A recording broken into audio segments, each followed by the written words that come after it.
जी हाँ दोस्तों, जहां तलाक की खबरों के बाद शिखर धवन अपने आप को बदलने की काफ़ी कोशिश कर रहे हैं। ये हम नहीं बल्कि उनकी इंस्टा की पोस्ट ही सारी गवाही देती है कि किस प्रकार से शिखर धवन इन दिनों मेहनत कर रहे हैं, पसीना बहा रहे हैं। T20 वर्ल्ड कप की स्क्वाड में भी इनका नाम सामने नहीं आया, तो गब्बर कह सकते हैं इस समय घायल शेर की तरह है जो वापसी के लिए दमदार तैयार हैं।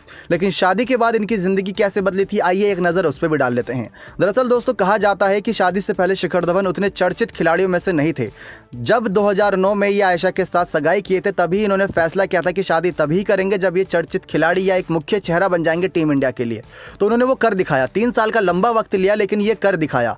उसके बाद दोस्तों यहाँ पर ये काफ़ी कंट्रोवर्सीज में भी घिरे। कंट्रोवर्सीज नहीं बल्कि कहेंगे बस बातचीतों में फंसे, क्योंकि ये सवाल सबके सामने आया कि 10 साल उम्र में बड़ी थी आयशा मुखर्जी, फिर उनसे क्यों शादी कर रहे हैं। और देखा जाए जो आयशा की बड़ी बेटी है वो शिखर धवन से बस 10 साल ही छोटी है। तो इस वजह से यहाँ पर कंट्रोवर्सी का भी शिकार हुए थे। थोड़ी बहुत यहाँ पर कुछ आलोचनाओं का शिकार भी होना पड़ा था। समाज ने इन्हें सुनाया था, परिवार भी इनके खिलाफ था, लेकिन फिर भी इन्होंने आयशा का हाथ थामे रखा। उसके बाद दोस्तों, जब आयशा इनकी ज़िंदगी में आई तो इनकी फिटनेस लेवल, क्या गजब की फिटनेस लेवल हो गई थी। 35-36 साल के समय शिखर धवन है, लेकिन लगता नहीं है। शरीर पर बने टैटू इस बात गवाही देते हैं कि जरूर इसके पीछे किसी न किसी का ऐसा दिमाग रहा होगा जो बताता है कि क्या लुक निकल कर आया है सामने निकल के शिखर धवन का।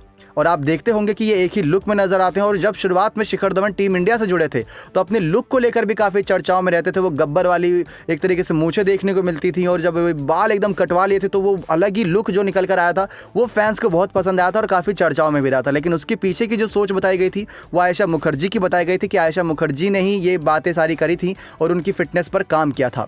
खुद आयशा एक मुक्केबाज के तौर पर हैं, प्रोफेशनल, तो वो अपनी फिटनेस का ख्याल बहुत अच्छे तरीके से रखती है। कोई नहीं कह सकता कि वो 43 साल की, लेकिन इन सब चीज़ों के बावजूद आयशा ने शिखर धवन को भी काफ़ी फिट रहने में मदद की। अब दोस्तों, शिखर धवन की ज़िंदगी में जब आयशा आई तो उन्होंने फैसला लिया कि वो चर्चित क्रिकेटर बनेंगे, जो बने। एक बदलाव तो ये था। दूसरा ये था कि इनकी फिटनेस पर बहुत ज़्यादा काम हुआ। तीसरा बदलाव ये था कि लोगों के बीच चर्चाओं में इस वजह से आया क्योंकि इनके शरीर पर बने टैटूज़ भी काफ़ी लोगों को अट्रैक्टिव लगते थे। आयशा के शरीर पर भी दोस्तों ओम का टैटू, उनकी बेटियों का नाम भी और पीछे भी ओम का टैटू देखने को मिल जाता है।